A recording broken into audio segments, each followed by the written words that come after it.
All right, everyone. Welcome.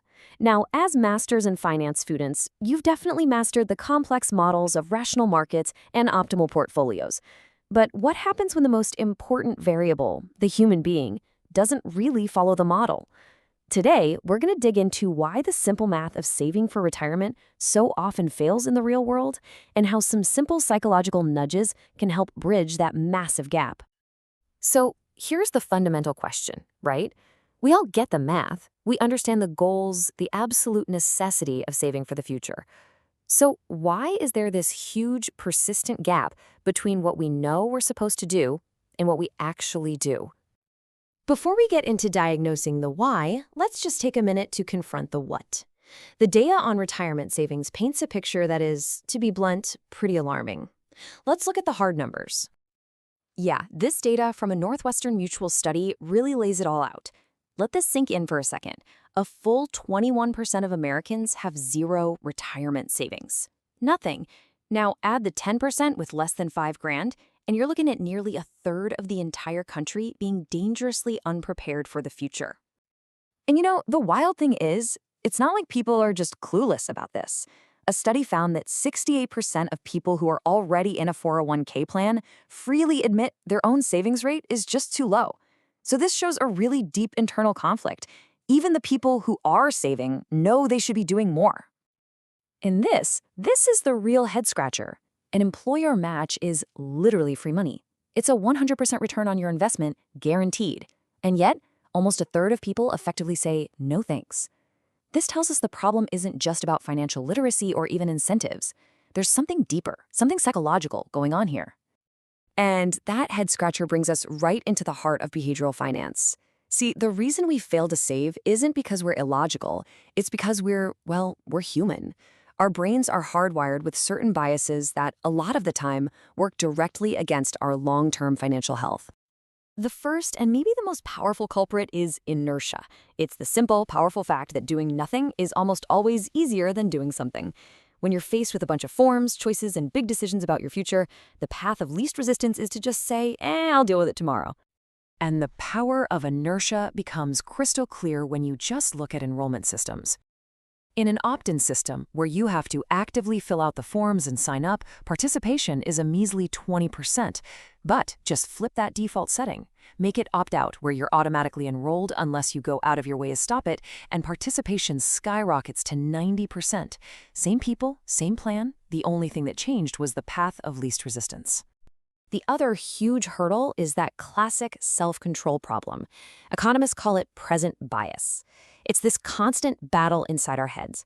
Our present self, who wants that new phone or that vacation right now, is fighting our future self, who, needs to eat and have a roof over their head. And that temptation to spend now is an incredibly powerful force. So, okay, inertia and our lack of self-control are holding us back. But what's the actual quantifiable cost of that delay? Let's run through a quick story to show you just how massive the financial stakes really are. Let's meet Mr. Early and Mr. Late. Mr. Early saves $150 a month, but only for 10 years, from age 20 to 30. Then he stops completely. He puts in a total of $18,000.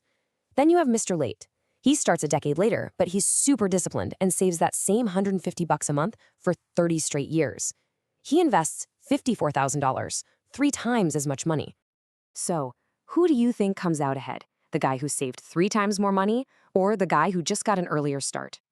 All right, so at age 65, Mr. Late's 30 years of discipline pays off with a very respectable nest egg of over $500,000. That's a solid outcome, no question. But Mr. Early, he ends up with over $1 million, nearly double the wealth from a third of the principal investment.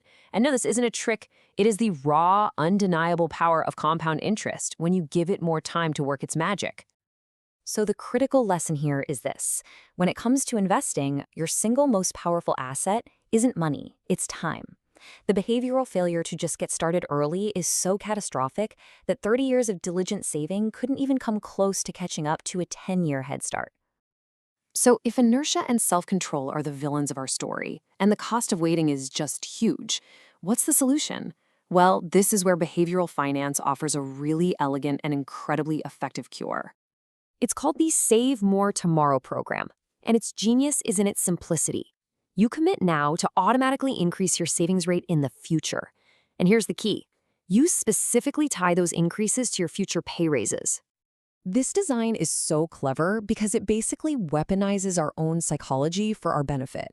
First, it completely bypasses the self-control problem. I mean, committing to save more in the future, that's easy for our present self to agree to. And second, it sidesteps loss aversion. Because the savings only increase when you get a raise, your take-home pay never actually drops. You don't feel the pain of a loss, which makes it effortless to stick with. And the impact is just profound. Look at this chart. A saver starting at a 5% rate can build a nest egg over $600,000. Pretty good. But by starting at a more aggressive 12% rate, that final amount more than doubles to over $1.3 million. This is a system that literally turns our worst behavioral habits into our greatest strengths. So, what does this all mean for you as you get ready to start your own financial journeys? Let's distill all of this down into a few clear, actionable rules. 1. Save early, save now. You want to be Mr. Early. 2. Max out your employer match. Don't let inertia cause you to turn down a guaranteed 100% return. It's just free money. 3. Commit to save more tomorrow. Promise your future self you'll save more when you get a raise. 4. Automate everything. Make saving the default, the path of least resistance. And of course, 5 and 6 are about good old-fashioned discipline. Invest in a diversified portfolio and manage your spending. These aren't just rules, they are a design for success that works with your psychology, not against it. And I'll leave you with this final thought. We've seen how understanding human behavior can lead to these simple, powerful solutions for massive problems like retirement savings. So the question for you, as the next generation of financial leaders, is this. What other big challenges in healthcare, in sustainability, in education are just waiting for the right behavioral nudge? Thank you.